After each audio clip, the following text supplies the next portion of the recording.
Hey, it's Rick Brinkus here with Keller Williams Realty, the Marketplace, and I'm so excited. We've got a special guest today. We've got Larry Perna from Bridge Home Inspection. So Larry, welcome.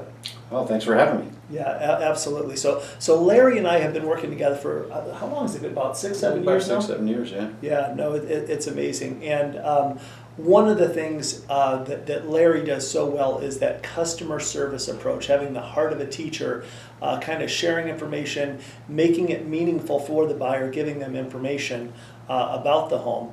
And Larry, over the 6 or 7 years that we've been working together, your business has really grown, hasn't it? It has, yeah. I think I first heard a commercial, Rick and Terry Brinkus, da-da-da-da, and I want to call that guy. And I called and I came down here, and I didn't know who you were, but I said, I'd like to work for you guys. And I had one other fellow working for me, and we've grown. Now we have 9 inspectors, and we're doing a lot of volume right now. That is amazing. Well, and that's the way any good business grows, is you do a great quality job, you provide great customer service, and it just grows, and to have that many inspectors. Tell me about the process with inspectors. I know you're still actually actively doing inspections as well, is that right? I am, yes. So okay. And larger ones, bigger homes, or just sometimes just like even a condo, if I get requested, I'll show up. And so I'm probably doing 4 or 5 a week. And wonderful. Typically, though, I like to have the guys earning their pay out there, so they usually do 2 or 3 a day. Perfect. So wow. We're doing 15 to 20 home inspections a day right now. My goodness, good for you. And the volume, is it usually higher in the spring, in the summer, in the fall? Yeah, it's a pretty interesting graph. So it's from January to June, it's almost, and then it kind of levels off.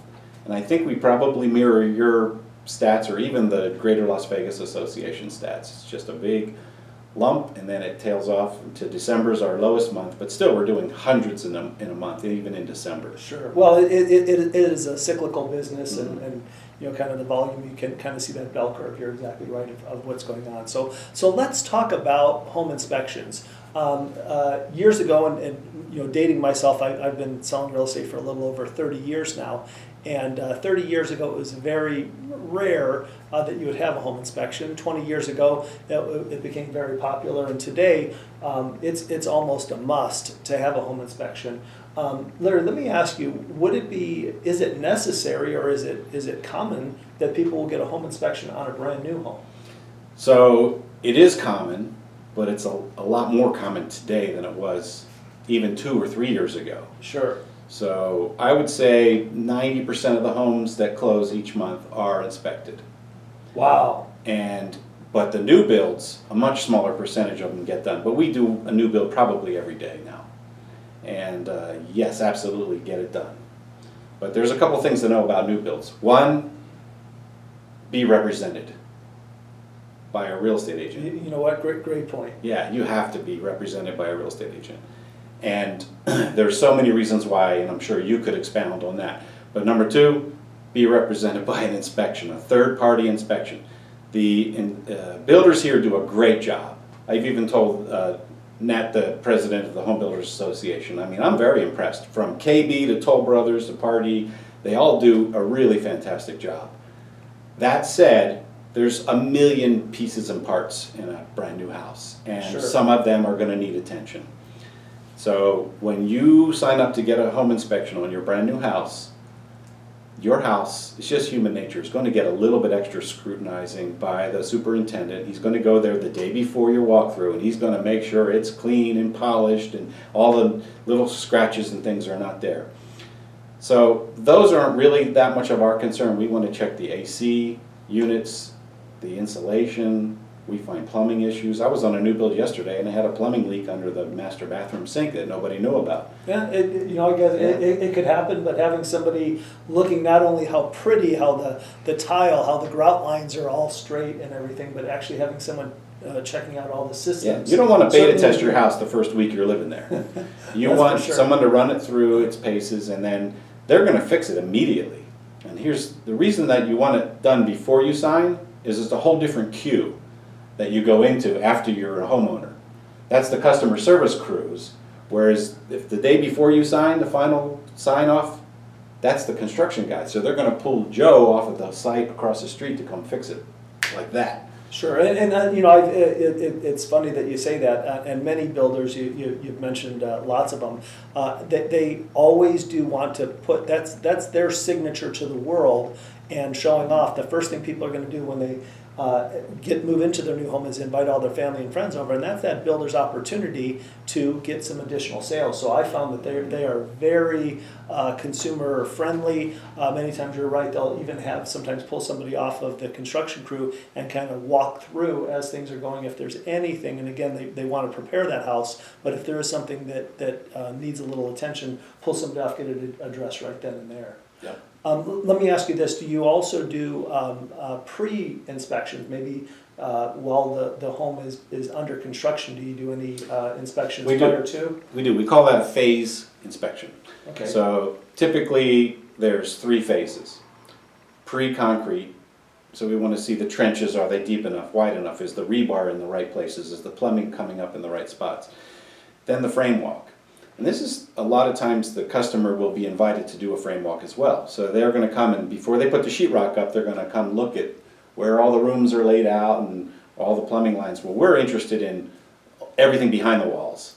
And it's an important time to show up, because once the sheetrock is up, repairs are a lot more difficult. So, and then there's the final. So right before the customer does their final walkthrough and their final sign-offs. So most people are happy with just the final. Sure. Some very particular customers want a frame walk and a final. I've only been asked to do all 3 phases a couple of times. Sure, but knowing that, and thank you for sharing that, that's great information to have, is obviously after it's sheetrocked, it's a little difficult to do a frame walk. And so it's messy. Yeah. Right. So you would want to pre-plan that and kind of go through. Mm-hmm. So let's talk about fees for a resale home, for a brand new home, if they were to do multiple phases there, and maybe for different size homes. Do you have different fee structures, or what? We do. It goes on square foot. So a typical home inspection in Las Vegas right now, under 2,000 square feet, is $300. That said, a condo is only $225. Perfect. So, but we've done super huge buildings that are $1,000, and I did the old Circuit City building on West Sahara last week. It was, it's thousands of dollars because it's 40,000 square feet. So I'm a master inspector, and I can do any size building. I'm not limited by square footage. Most home inspectors are what's called a residential inspector, and they're limited to 10,000 square feet per day. Oh, per day? Per day. Okay, wonderful. Well, now, and the home inspection field has really developed and grown over the couple of years, and they have an association, don't they? We do. I'm proud to be this year's president of the Association of Southern Nevada. Look at that. Was that a great segue in there? Who is the president? Mr. Presidente right here. Yeah, so this is not a paid position. It's just done out of concern or passion for the industry. I feel that it's our responsibility to bring the new guys on with some sort of mentoring, and we have collaborative meetings, and even though we're competitors, we're all very friendly, and we share information, and just as you guys have an association that looks after your interests, so do we, and we're consulted by the real estate division when they want to make changes to the laws and so forth, and it's been great. It's called SNAPI. It's a funny name, Southern Nevada Association of Professional Property Inspectors. Perfect.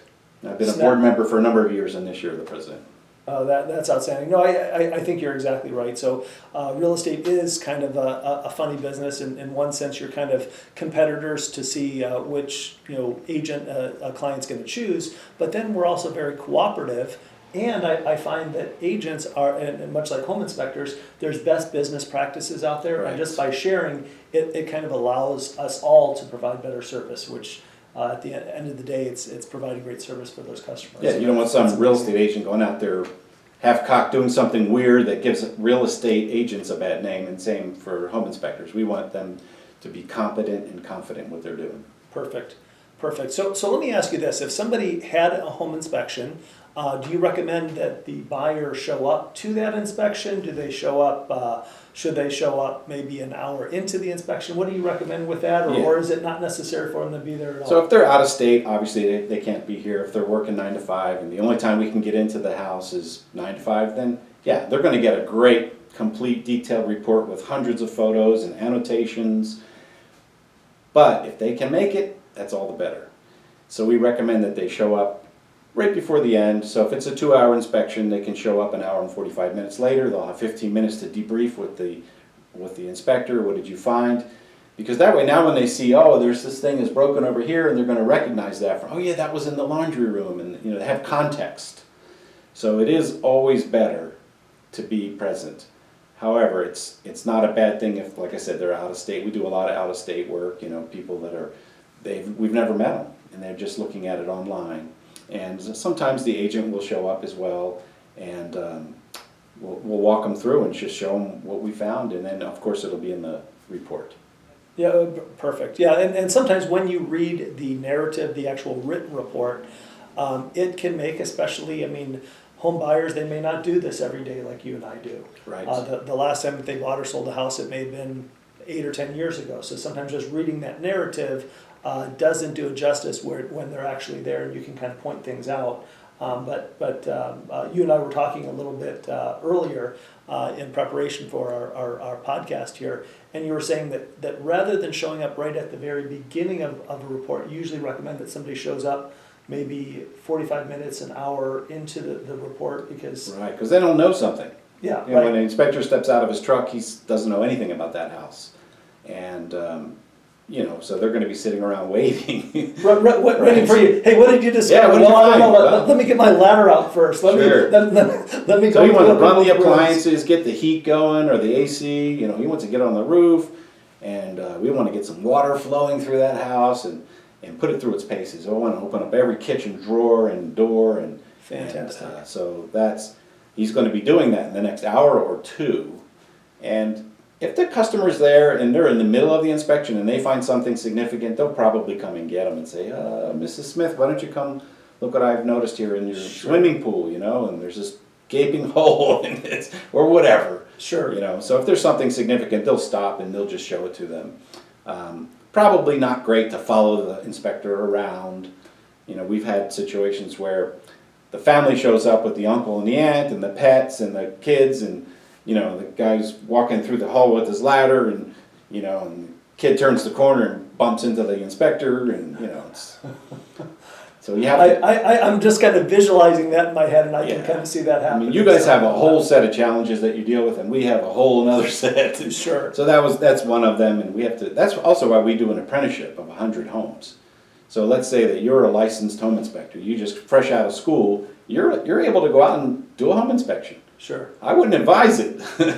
But so when my guys are in that position, they come and they work in the office for a little bit, and they learn to read the reports and find the common issues, and then we take them out on 100 properties. I want them to see everything from mansions to double wides, from perump with well and septic to a commercial building.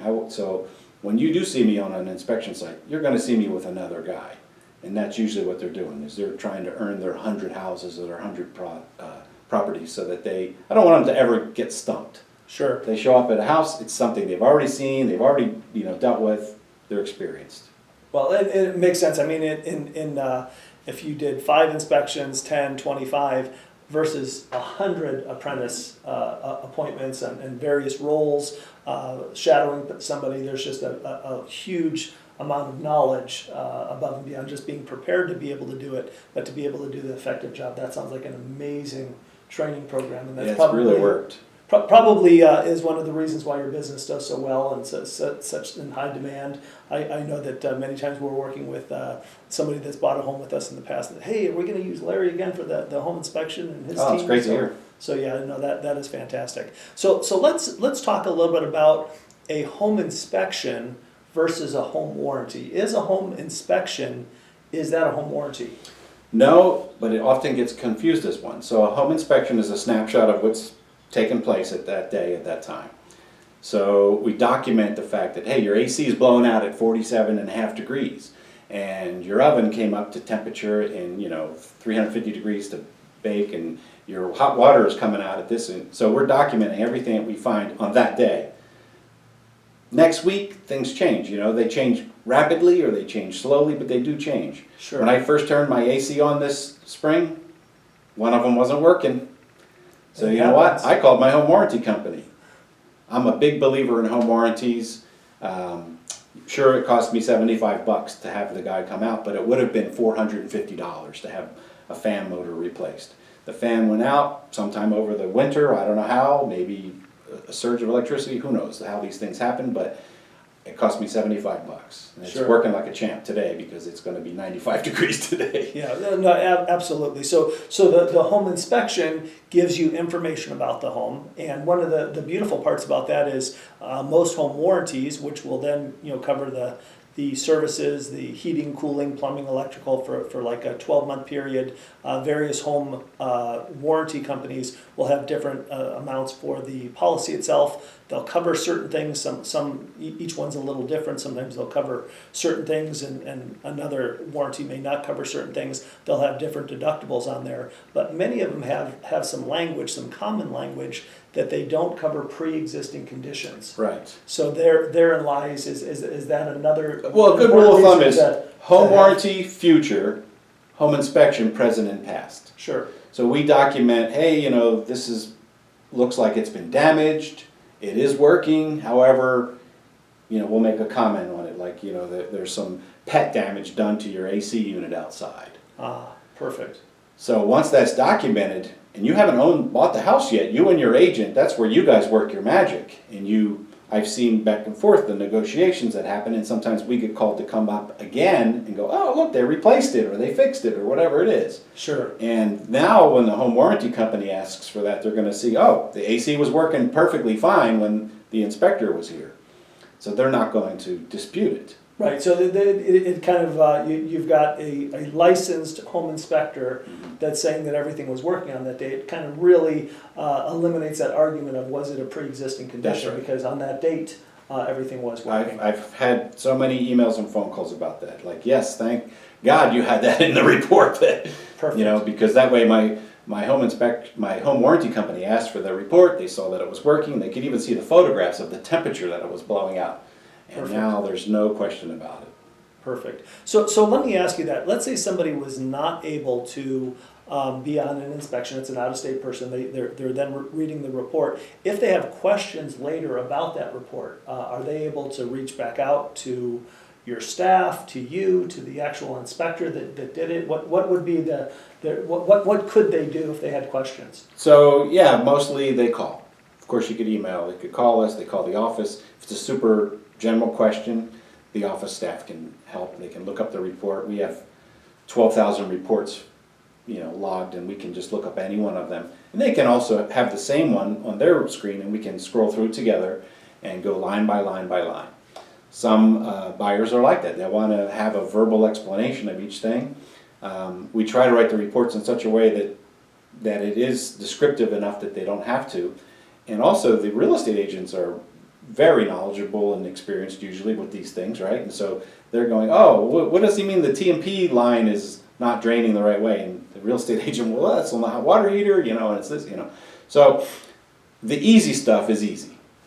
If it's more technical and they need assistance, then they usually get a hold of the inspector or me.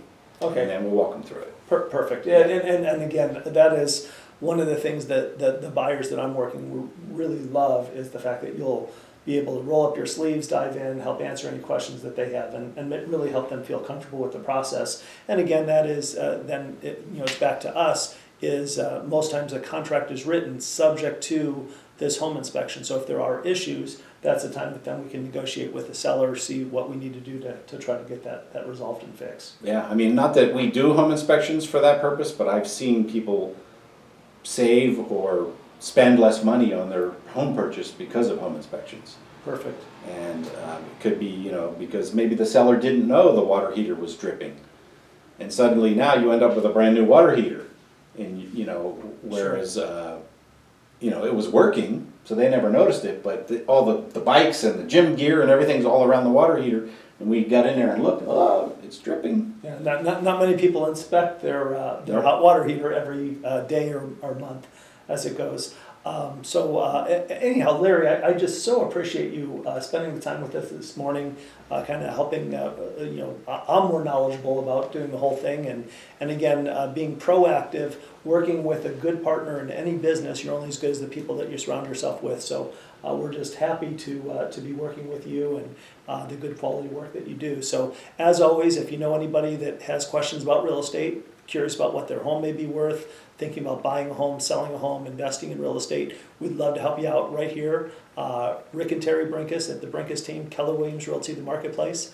Phone number is, I think it's right behind Larry's shoulder there, 702-456-5959. Talk to you real soon.